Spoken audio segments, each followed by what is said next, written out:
வணக்கம். நம்மளோட வாழ்க்கையில சில நேரத்துல நம்மள தாழ்த்தி பேசுறவங்கள, நம்மள ரொம்ப கேவலமா பேசுறவங்கள, தயவு செஞ்சு சொல்றேன், அப்படியே விட்டுட்டு உங்க வேலைய மட்டும் பார்க்க போயிடுங்க. இத நான் ஏன் சொல்றேன்னு கேட்டீங்கன்னா, அவங்களோட வாழ்க்கையில அவங்களுக்கு தெரிஞ்ச விஷயம் அப்படிங்கிறது அது மட்டும் தாங்க. வேற எந்த விஷயத்தையும் உருப்படியா செய்ய முடியாத, செய்ய தெரியாதனால தான், எப்ப பார்த்தாலும் அடுத்தவங்க என்ன பண்றாங்க? அடுத்தவங்கள எப்படி நாம தரக்குறைவா பேசலாம் இப்படின்னு, அடுத்தவங்கள பத்தி அவதூறா பேசிக்கிட்டு இருக்கக்கூடிய மனுஷங்களுக்கு, நீங்க பதில் குடுத்துக்கிட்டே இருக்கீங்க அப்படின்னா, தயவு செஞ்சு இந்த வார்த்தைய ஞாபகம் வச்சுக்கோங்க. சூரியன பார்த்து நாய் குலைக்குது அப்படின்னா, அது நாய்க்கு கேடா? இல்ல சூரியனுக்கு கேடா? அப்படின்னு ஞாபகம் வச்சுக்கோங்க. அத மனசுல வச்சுக்கிட்டு, யாரோ எப்படியோ பேசி போறாங்க. நம்ம வேலைய நம்ம கரெக்ட்டா செய்யுவோம் அப்படிங்கிற ஒரு எண்ணத்த மட்டும் மனசுல வச்சுக்கோங்க. வாழ்க்கையில ஜெயிக்கணும்னு முடிவு எடுத்துட்டீங்க அப்படின்னா, உங்க கண்ணுக்கு தெரிய வேண்டியது உங்களுடைய இலக்கு மட்டும் தானே தவிர, காரணங்களோ, விளக்கங்களோ இங்க யாரும் கேட்கறதுக்கு தயாரா கிடையாதுங்க. ஒருவேள நீங்க காரணத்த சொல்லிக்கிட்டே உட்கார்ந்துருக்கீங்க. உங்க கண்ணுக்கு தெரியறது எல்லாமே காரணங்கள் தான் தெரியுது. ஏதாவது ஒரு இடையூறுகள் தான் எனக்கு வந்துகிட்டே இருக்கு அப்படின்னு உங்க மனசுல நீங்க யோசிச்சீங்க அப்படின்னா, வாழ்க்கையில நீங்க ஜெயிக்கணும் அப்படின்னு இன்னும் முடிவே எடுக்கல அப்படிங்கிறது தான் உண்மை. ஒரு தெளிவான முடிவு இல்லாம வாழ்க்கையில உட்கார்ந்துருக்கீங்க அப்படிங்கிறது தான் உண்மை. முடிஞ்ச வரைக்கும் சொல்றேங்க. எந்த ஒரு விஷயத்துக்காகவும் யாருக்கிட்டயும் எதிர்பார்த்து நிக்காதீங்க. நீங்க செய்யக்கூடிய காரியத்துல வரக்கூடிய தடைகள் அத்தனையும் தூக்கி போட்டுட்டு உங்களுடைய இலக்க மட்டுமே குறிக்கோளா வச்சு ஓடிக்கிட்டே இருங்க. கண்டிப்பா வாழ்க்கையில என்னைக்காவது ஒரு நாள் நீங்க சிகரத்தை தொடுவீங்க அப்படிங்கிறது தான் உண்மை. இங்க வார்த்தைகளால விளக்கம் கொடுக்க முடியாத சில பேரு சில பேரினுடைய வழிகள் இருக்கு பாத்தீங்களா?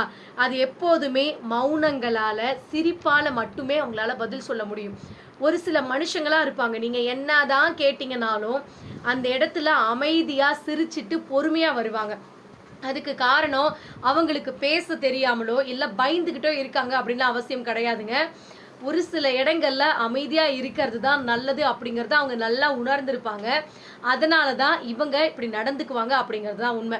இங்க கை தவறிடுச்சு அப்படின்னா, பொருள் உடைஞ்சு போயிடுமே அப்படின்னு நினைக்கக்கூடிய நெறைய மனுஷங்க, நம்ம வாய் தவறிடுச்சு அப்படின்னா, மனசு உடைஞ்சு போயிடுமே அப்படிங்கிறத யோசிக்கிறது கூட கிடையாதுங்க. நெறைய பேர நான் பார்த்துட்டேன்.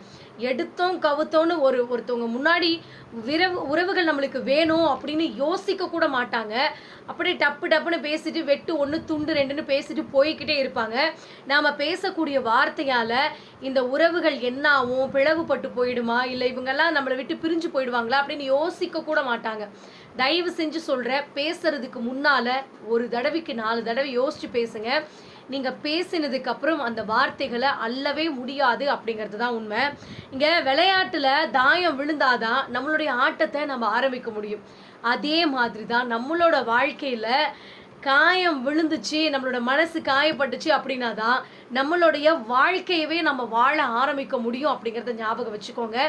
என்னடா இது காயப்பட்டதுக்கு அப்புறம் நாம எப்படி நிம்மதியா சந்தோஷமா வாழ்றது அப்படின்னு யோசிக்கலாம். நல்லா மனசுல வச்சுக்கோங்க. ஒரு இடத்துல நீங்க காயப்பட்டீங்க அப்படின்னா தான், உங்களுக்கு புத்தி வரும் அப்படிங்கிறத புரிஞ்சுக்கோங்க. ஒரு சிலருக்கு என்னதான் அறிவுரை சொன்னாலும் அவங்க அத ஏத்துக்கவே மாட்டாங்க. அத பத்தி கொஞ்சம் கூட யோசிக்கவும் மாட்டாங்க. ஸோ கொஞ்சமாவது அவங்களுக்கு பட்டாதான் புத்தி வரும். காயப்பட்டாதான் அவங்களுக்கு நல்ல சிந்தனை வரும் அப்படிங்கிறது தான் உண்மை. அந்த மாதிரி இருக்கிறவங்கள பட்டு திருந்தட்டும் அப்படின்னு விட்டுருங்க. உங்க வாழ்க்கையிலயும் ஏதாவது ஒரு இடத்துல காயப்பட்டிருக்கீங்க அப்படின்னா, இதுவே நமக்கு போதுண்டா சாமி, இதுக்கு மேல இந்த அனுபவம் நம்மளுக்கு தேவையில்ல அப்படின்னு வாழ்க்கையில அடுத்த கட்டத்த நோக்கி பயணம் பண்ணி போயிட்டே இருங்க. இங்க திறமை அப்படிங்கிறது கடவுளால நமக்கு கொடுக்கப்பட்டதுங்க. அதனால அடக்கத்தோட இருங்க. புகழ் அப்படிங்கிறது மனுஷனால கொடுக்கப்பட்டது. நன்றியோட இருங்க.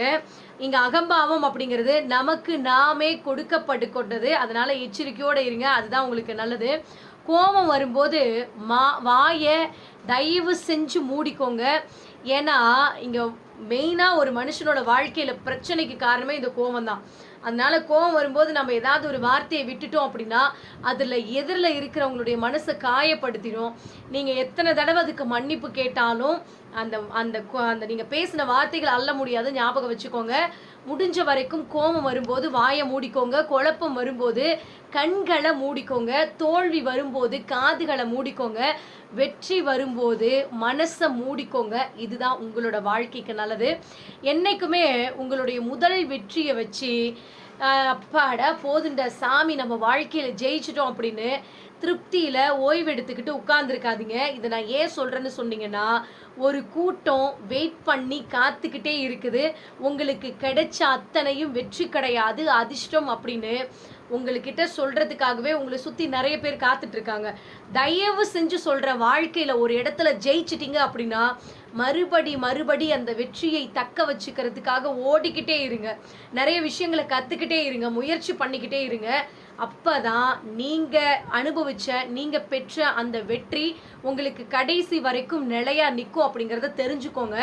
ஒரு தடவை ஜெயிச்சிட்டிங்க அப்படின்னா இதுவே போதுண்டா சாமின்னு உட்கார்ந்துருந்தீங்கன்னு வச்சுக்கோங்களேன், மறுபடியும் உங்களால் ஜெயிக்க முடியும் அப்படிங்கிற நம்பிக்கையே இல்லாத அளவுக்கு உங்களை சுற்றி இருக்கிற மனுஷங்க உங்களை மன உளைச்சல் ஆக்கிடுவாங்க. இதோ ஒரு தடவை உனக்கு லக்கில் கிடைச்சிருச்சு, மறுபடியெல்லாம் கிடைக்கும் அப்படின்னு எதிர்பார்க்காத, அது நடக்காத விஷயம். அதனால் இதோட மூட்டை கட்டி வச்சுட்டு அடுத்த வேலையை பார்க்க ஆரம்பிச்சிடும் அப்படின்னு நம்மளை சுற்றி இருக்கிறவங்களே நம்மளை வந்து டாமினேட் பண்ண ஆரம்பிச்சிருவாங்க. அதனால் முடிஞ்ச வரைக்கும் ஒரு தடவை ஜெயிச்சிட்டிங்க அப்படின்னா மறுபடி அந்த வெற்றியை தக்க வச்சுக்கிறதுக்காக புதுசாக நிறைய விஷயம் கற்றுக்கிட்டு மேலே போய்கிட்டே இருங்க. அதுதான் உங்களோட வாழ்க்கைக்கு நல்லது. ஒருத்தன் ஜெயிக்கணும் அப்படின்னா ஒரு விஷயத்தை ஞாபகம் வச்சுக்கோங்க, ஒருத்தர் ஜெயிக்கணும் அப்படின்னா சில வேலைகளில் நீங்கள் முட்டாளாக நடந்துக்கோங்க. உண்மை அதுதான். நீங்கள் ஒரு இடத்துல ஜெயிக்கணும் அப்படின்னா எல்லாம் தெரிஞ்ச அறிவாளி புத்திசாலி மாதிரி வெளியே பில்டப் பண்ணாதீங்க, முட்டாள் மாதிரி நடந்துக்கோங்க. ஆனால் அறிவோடு இருங்க, அதுதான் தேவை. ஸோ அந்த இடத்துல நமக்கு எல்லாம் தெரியும் அப்படின்னு காமிச்சுக்கிட்டோன்னு வச்சுக்கோங்களேன், அங்கேயும் நம்மளை டாமினேட் பண்ணி நம்மளை ஓரம் கட்ட ஆரம்பிச்சிருவாங்க. முடிஞ்ச வரைக்கும் நீங்கள் அடுத்தவங்க முன்னால் உங்களை ப்ரொஜெக்ட் பண்ணுறப்போ ஒன்றுமே தெரியாத மாதிரி நாம் ப்ரொஜெக்ட் பண்ணால் மட்டும்தான் நிறைய விஷயங்களை நாம் கற்றுக்க முடியும். நிறைய பேர் நம்மளை ஓரம் கட்டி வைக்காமல் நம்மளால் மறுபடி வளர முடியும் அப்படிங்கிறத ஞாபகம் வச்சுக்கோங்க. வாழ்க்கையில் நமக்கு கிடைச்சிருக்கிற ஒவ்வொரு சந்தர்ப்பத்தையுமே கடைசி சந்தர்ப்பமாக நினச்சிக்கோங்க. இவ்வளோதான்ப்பா வாழ்க்கையில், இதுக்கு மேலே கிடைக்குமா கிடைக்காதான்னு தெரியல அப்படின்னு ஒவ்வொரு சந்தர்ப்பத்தையும் கடைசி சந்தர்ப்பமாக நீங்கள் நினைக்கும் போது தான் உங்களோட வாழ்க்கையில் நீங்கள் வாழ்ந்த அந்த வாழ்க்கையில் உங்களுக்கு வெற்றி அப்படிங்கிறது நிச்சயமாக மறுபடி கிடைச்சிக்கிட்டே இருக்கும். அதனால் முடிஞ்ச வரைக்கும் சொல்கிறேன், நான் வாழ்க்கையில் ஜெயிச்சிட்டேன், இதுக்கு மேலே எனக்கு எல்லாமே நல்லதாக தான் நடக்கும் அப்படிங்கிற கர்வம் மட்டும் ஒரு நிமிஷம் உங்கள் மனசில் வந்துருச்சுன்னு வச்சுக்கோங்களேன், கண்டிப்பாக சொல்கிறேன், அந்த இடத்துல பலமான அடி நீங்கள் வாங்க நேரிடும். என்னோட சொந்த அனுபவத்தில் சொல்கிறேன். வாழ்க்கையில் தான் அப்படிங்கிற கர்வத்தில் தயவு செஞ்சு ஆடாதீங்க. ஏதாவது ஒரு இடத்துல உங்களுக்கு பெருசாக அங்கீகாரம் கிடைக்குதுன்னு வச்சுக்கோங்களேன், அடுத்த தடவை நம்ம இதை விட பெருசாக நம்மளுக்கு கிடைக்கும் அப்படின்லாம் நினச்சிக்காதீங்க. கிடைச்சதை தக்க வச்சுக்கணும் அப்படின்னா தயவு செஞ்சு சொல்கிறேன், மறுபடி உழைச்சிக்கிட்டே இருங்க. இதுதான் எனக்கு கடைசி சந்தர்ப்பம், இதுதான் உங்களுக்கு லாஸ்ட் சந்தர்ப்பம் அப்படின்னா எந்த அளவுக்கு நீங்கள் பெஸ்ட்டாக பெர்ஃபார்மன்ஸ் பண்ணுவீங்க அப்படின்னு யோசிச்சு பாருங்கள். இதுக்கு மேலே நம்மளுக்கு வாய்ப்பு கிடைக்காது, இதை விட்டுட்டோம் அப்படின்னா நம்ம அவ்வளோதான் அப்படின்னு நினச்சிங்கன்னா மட்டும்தான் உங்களோட வாழ்க்கையில் உங்களால் எல்லா விஷயத்துலையும் பெஸ்ட்டாக பெர்ஃபார்ம் பண்ண முடியும். முடிஞ்ச வரைக்கும் கிடைக்கின்ற அத்தனை சம்பவங்களையும் அத்தனை சந்தர்ப்பங்களையும் கடைசி சந்தர்ப்பமாக நினச்சிங்க அப்படின்னா மட்டும்தான் வாழ்க்கையில் ஒவ்வொரு முறையும் உங்களால் ஜெயிக்க முடியும் அப்படிங்கிறத ஞாபகம் வச்சுக்கோங்க. இந்த வீடியோ பதிவு உங்களுக்கு பயனுள்ளதாக இருக்குது அப்படின்னா மறக்காமல் கமெண்ட் பண்ணுங்கள். நன்றி, வணக்கம்.